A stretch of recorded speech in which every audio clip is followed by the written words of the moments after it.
Time check 6:16. Alright, it's time to go home. Ayusin lang muna natin itong sasakyan natin. Ayan. Okay, let's go. How is your day, buddy? Dito ka muna.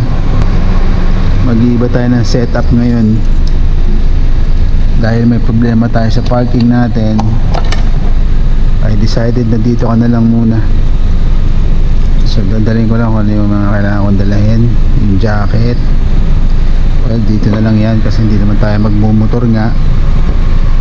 Iwan na lang natin to dito. So gagawin natin, ayusin na lang natin yung parking niya dito para hindi masita ng mga guard.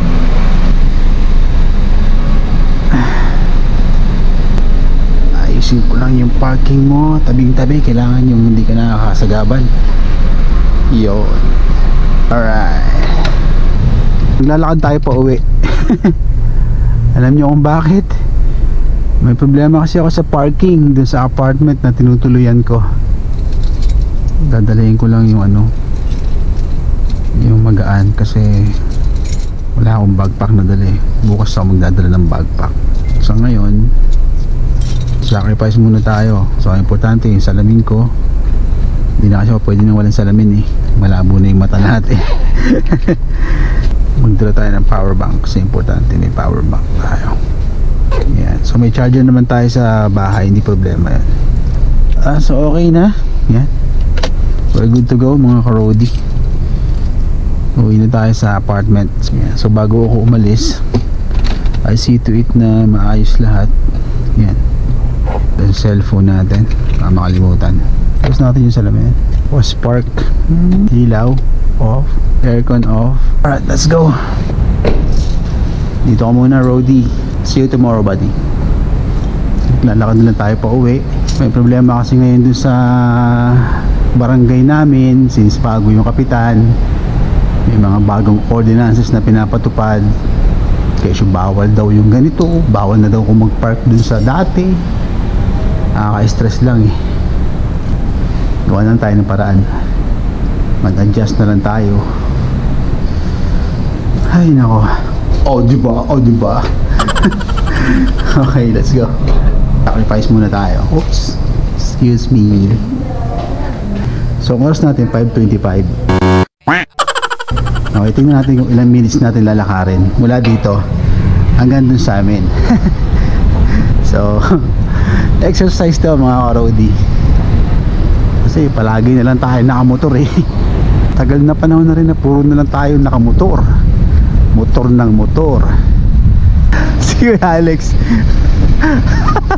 Maglalakad lang ako pa uwi. Bakit? Iniwan ko na yung motor dyan. Exercise muna. Oh, sige na Kuya Alex. Salamat, salamat. Ingat, ingat. Ito yung 7-Eleven. Dyan ako palagi nagkakape ting umaga. Matambay ako dyan 7-Eleven. Tapos dito ako nagpa-park yan. Ting umaga yan. Palagi yan, ting umaga dito ako nakapark. Ito kasi yung mga condominium na to, dati ilan lang to eh.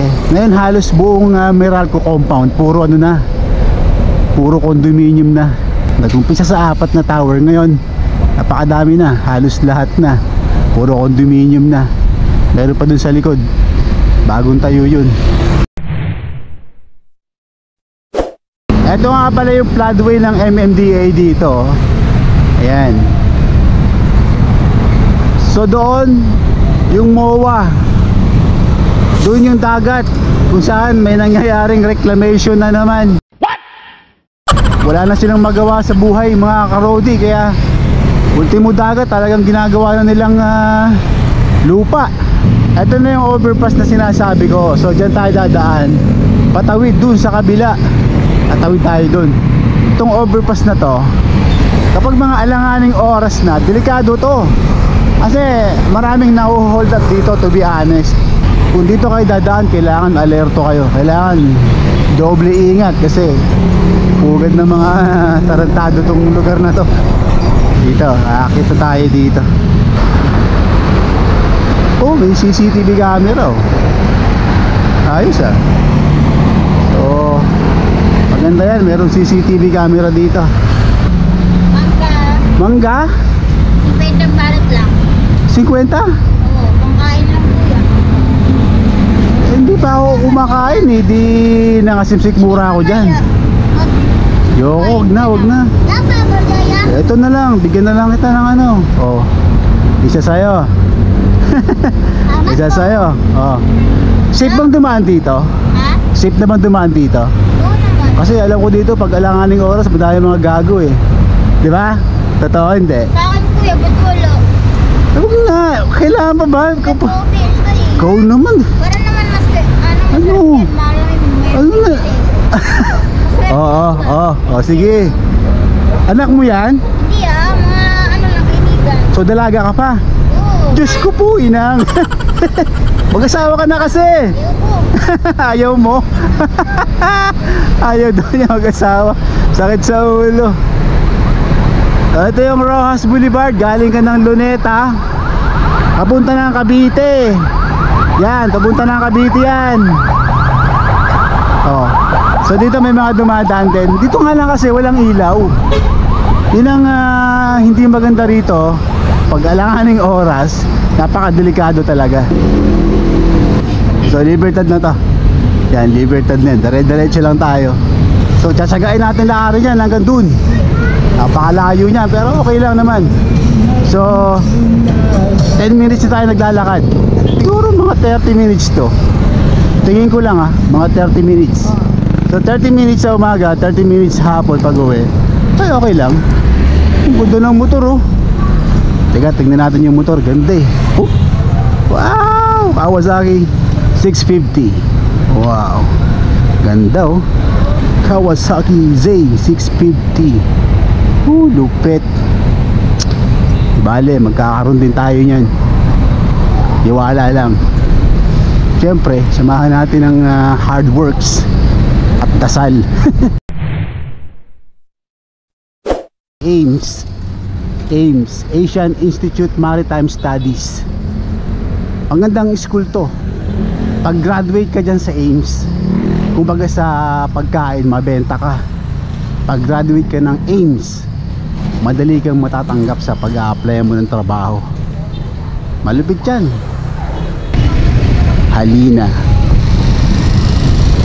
14 14:30 24 hours na yan Ano meron sa 14? Smart TV, internet, free parking. Ayos Halina Hotel. Halina Hotel and Restaurant. Ayos, maganda. So dito lang yan sa may Libertad, mga karodi. Halina. Talagang mahalina kayo rito. Maganda yung ino-offer nila Oops. FB Harrison na nga pala to. Time check. Naku, sana wag naman abutin ng 1 oras, no? Kasi pag inabot ng 1 oras yung lakaran, medyo hassle din ng konti yun. Medyo mahirap din yun on my part. Pero on the other hand, merong magandang benefits yun sa health natin. Kasi walking ako pa naman, dami ko ng sakit. High blood, overweight, diba? Kaya madalas ako sinasamaan ng pakiramdam So okay na rin to. Siguro ganun talaga. Pag may mga bago silang naiisip na pagbawal hindi naman talaga totally nagiging pangit yung resulta. Kagaya nito, napilitan ako maglakad kasi wala akong maparkingan ng motor ko. Mas mahal ko motor ko kaysa sarili ko, di ba? Gago! Sa sobrang pagmamahal sa motor, ayun, napilitang maglakad. Walang choice. Si Kulokoy kundi maglakad. Walang hiya, ba't nandiyan kayo? Malaglag kayo dyan. Oo. Ba't nandiyan kayo? Wag na, papakainin ko pa kayo. Ang kulit ng mga bata no? Nakasabit sa likuran. Mga bata rito, saksakan ng pasaway. Saan ka pa pupunta, Brad? Ano ba? Why are you running? Why are you running? Ha? Saan? Bakit? sasama sa akin? Kasi magulang nyo. Saan?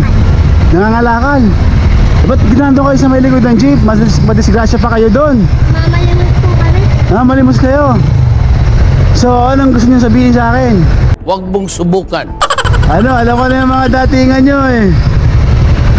Ibigyan kayo, umuwi na kayo ha. Opo. Sigurado. Opo, promise. Walang scam to ha. Opo, sa palengke kami nakatira. Saan? Palengke. Palengke nang. Yan, palengke. Sino? Saan? Hati na kayo dito ha. Opo. Sharing to ha. Opo. Ha? Opo. Umuwi na kayo. Huwag na yung kusang saan pa kayo sumasabit. Sigurado. Opo. Wala ko tiwala sa pagbumukha mo eh. Ano mo ba to? Pinsan. Pinsan mo yan? Ba't di mo kamukha? Pangit eh. Oo. Wala akong tiwala sa kanya. Ikaw magbigay sa kanya ha. Uwi na kayo. Uwi na kayo. Mga batang to talaga. Gabing-gabi na kung saan siya pumupunta eh. Asan ba mga magulang ng mga yun? Ito, malapit na tayo sa may LRT. Sa pagtawid natin ng LRT, siguro mga approximately 10 minutes pa tayo maglalakad. So hindi pala abutin ng isang oras. Oh, not bad. Oh. Tingin ko lang magugustuhan ko to ang maglakad araw-araw. Oh, dahil pala mabibili rito eh. Kano yung mangga mo, Nay? Magkano lang, sir? Ang panis. Magkano? 100 kilo. 100? Oo. Bigyan mo akong kalahati. Kuya, magkano ang saging mo? 90 kilo. 90.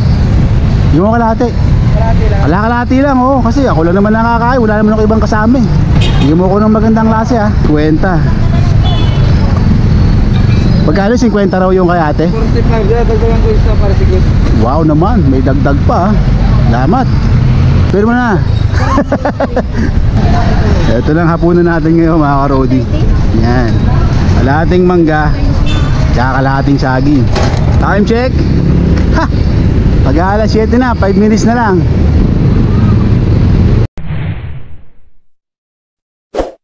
Nakakaramdam na ako ng pagod. Kasi first time to eh. First time kong naglakad for so many years na nagtrabaho ko dito sa Manila. Ngayon ko lang na-experience paglakad from work to home. Kaya medyo naninibago ako kasi hindi ako sanay. Kahit sa province namin hindi ako naglalakad eh. Mula nung magkaroon ako ng sarili kong service. Oops, muntik na si Muning ah. Hindi na ako naglakad ever since. Palagi na lang ako nakamotor. Kahit saan ako magpunta, palagi ako nakamotor. Kaya yung katawan ko talagang nag-gain ng timbang. Kain ng kain, walang exercise. Eh di ba? Ang mangyayari, magiging baboy talaga tayo. Sobrang lapit ko na mga karodi. Time check natin, exactly 7 PM. So naglakad tayo ng halos kalahating oras. I think tolerable naman, kaya natin. Kayang-kaya. Yun nga lang, medyo nakakapagod. Hinihingal na ako. Bahala ka sa buhay mo. Ginusto mo yan. Actually, ito na yung lugar ko. Siguro mga 1 minute na lang or less. Ayan, nandito na ako. So yun, kalahating oras ang nilakad natin mga karodi mula dun sa trabaho. Ito yung street namin na pinagbawalan na mag-park. Pero obviously may nakikita tayong sasakyan naka-park. Ayan. So may pick up dito sa kanan, pero bawal na mag-park dito. Yan ang problema dito eh. Si Duterte wala na. Finish na. Yan ang problema ngayon dito sa lugar namin. wala tayong magagawa eh. Okay, so andito na tayo sa apartment. So ito nga palang place namin, ginagawa to ngayon eh. Under renovation to eh. Ano, ginagawa to eh. Kaya medyo makalat pa dito sa lugar namin.